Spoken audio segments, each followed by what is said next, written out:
This is Stephen House from Full-Time Devils. Today I'm here at BBC Manchester with everyone's best mate and ex-United legend, Dion Dublin. Dion, you've been here today to talk about your event that you're doing at Old Trafford next month. Tell the people all about it. It's an event that I've been doing now for the last 3 years, supporting the Bobby Moore Fund and cancer research.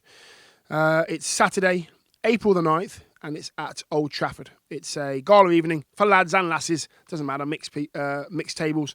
And I'm just trying to make as much money as I possibly can, giving it to two causes which I think are incredible, very close to my heart. Lost my mum through cancer. My dad beat cancer, and if you can believe it, my dog's now got cancer. So it's around me. It's been around me for years. So I've got music, I've got auction, I've got raffle, I've got DJ, I've got all that on. It's going to be a fantastic night, and I've also got 4 Manchester United legends as well. Tell the people who this. Yeah, four my lads have come along to do a bit of a Q&A with the punters in the room. I've got Gary Pallister, David May, Norman Whiteside, and somebody else you wouldn't expect to come and do a Mr. Roy Keane. Roy Keane is the sportsman. Then you would never get a Roy Keane doing it all. No, you would not at all. What it is, they've just come out to support me. Roy's come out and said, Dion, I'll come and support you and the Bobby Moore Fund and Cancer Research because I think it's a great cause. And he's obviously been touched by it some way, shape or form. So, Saturday, April the 9th at Old Trafford. And if you want to find out a bit more, you can follow me on Twitter, which is Dion Dublin's Dube, and which is my company, and then you've got my my entertainment company, which is DD9 Events. So either one of those Twitter pages, you'll find out all the information. Just come along, have a good night, have a few drinks, have some food, and hopefully we can make loads of money for charity as well. Oh, perfect. We'll stick the description. In the description, we'll put the link to the website where you can buy tickets and everything like that. So a cracking event. Please go and support Dion and a wonderful couple of charities that's being supported there. And the rest of the lads aside, Roy Keane is going to be gold, isn't it? What you're going to come up with hours and hours of quotes of Roy Keane.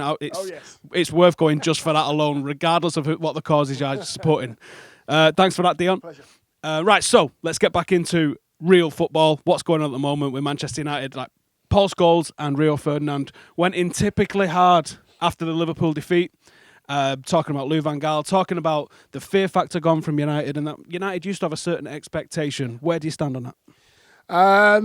I'm backing everything the boys have said. I've seen the game myself, and it's hard to criticise people like Rio and Scholes because they were that good. They achieved everything that they could achieve with Manchester United. They contributed so much. And they played in possibly some of the greatest sides that Man United have ever fielded. So, yeah, I back them all the way. And it's just disappointing to see Man United, I'm not going to say capitulate because that's a bit too hard, get beaten in that way so easy. Michael Carrick came on, tried to do what he does, tried to create chances, tried to play the ball forward, which is great, got put in the wrong position. Rashford, young lad, running around, working hard, trying to score goals, no service, burnt out, had to come off. And then I started to struggle to give anybody else plaudits. Obviously, the goalkeeper again making 4 or 5 unbelievable saves. Should have been 4-0, 5-0 even to Liverpool. And if they did win 4 or 5-0, you'd have had to go, they deserved it. You would have had to say they deserved it. Can you see David De Gea staying beyond this season, the way it's going?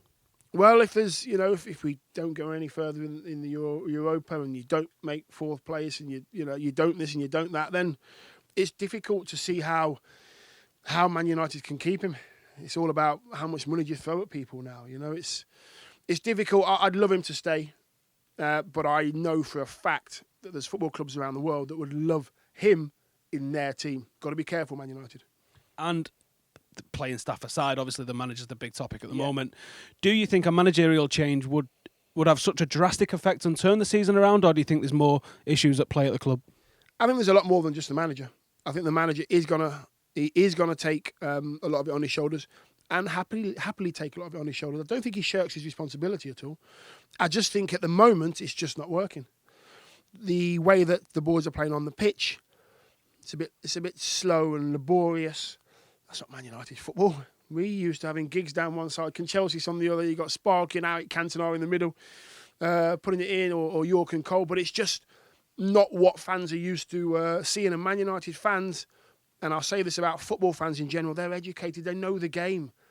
And if they're not seeing the right stuff, they're not seeing the right game being played, they know. They've watched football for years. Give them what they're used to. Give them what they want to see, which is exciting football. Give them what they deserve. They spend an absolute fortune travelling around the country. If you keep losing, you're going to lose them. All right, this season sucked. It's probably all but over. Oh, yeah. Let's end it on a high. What's the one thing that United have got to be positive about at the moment? Well, as what United do, the youth of Manchester United just starting to rear their head, obviously led by Rashford, who's got himself a few goals and some really good performances. I do think the manager backs it 100%. He's very brave in playing the kids as well, which I think you've got to tip your hat to the manager. He has tried some of the kids. Not all of them have been outstanding like Rashford, but he's willing to say, right, go on then.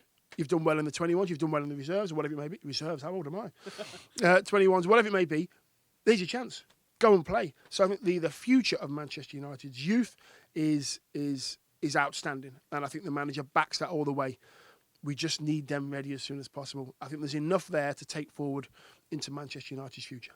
I absolutely agree. I think the youth is the only positive that we've got. So thank you to Dion Dublin for his time today. Make sure you go and check him out on Twitter. Check out DD9 Events, and make sure you go and check out this event next month. And if you can, get down, because I'm pretty sure it's going to be absolutely fantastic. Thanks for watching. See you soon. Hello, welcome back. I'm Squawker Dave, and today we're at an Under Armour event, and we're going to be asking Memphis Depay some killer questions.